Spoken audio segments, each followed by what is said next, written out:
Panginoon, gawin mo akong mas malakas sa harap ng mga problema. Lord, gawin mo akong mas malakas sa araw na ito. Bigyan mo ako ng malakas na faith dahil sa mga nangyayari ngayon sa aking buhay. Alam kong hindi ako dapat nakatingin sa mga mabibigat na problemang ito at sa iyo ako dapat nakafocus. Ilagay mo sa aking puso at isipan ang iyong pagmamahal at pag-aalaga. I-remind mo ako palagi na hindi mo ako pababayaan, na hindi mo ako hahayaang malagay sa isang sitwasyon na iiyak ako ng iiyak dahil sa hirap.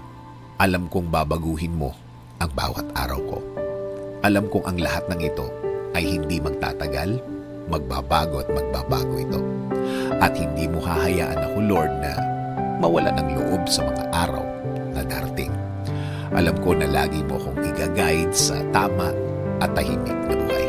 Lagi mo akong i-remind, Lord, na marami ka nang naitulong sa akin, na hindi mo ako pinabayaan ng mga araw na ako'y nahihirapan.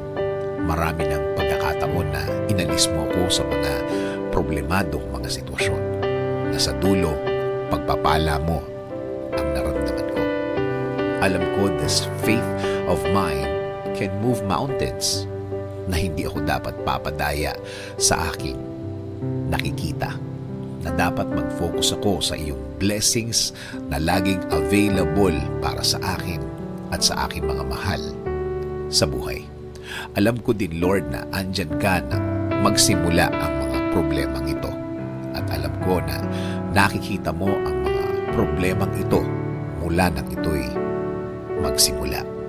At alam ko na hindi mo na hahayaan maging mas grabe pa ang nararamdaman ko ngayon.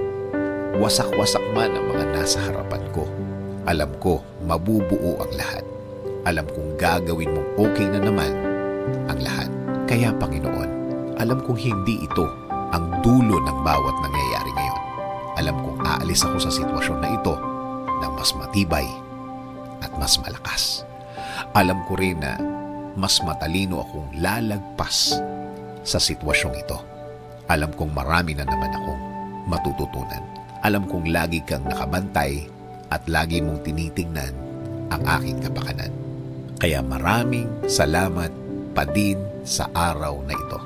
Maraming salamat dahil alam kong ikaw pa din ang may kontrol ng lahat.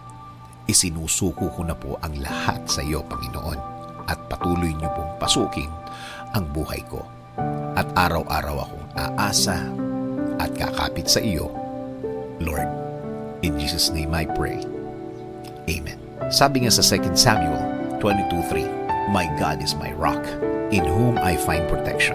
He is my shield, the power that saves me, and my place of safety. He is my refuge, my Savior, the one who saves me from violence.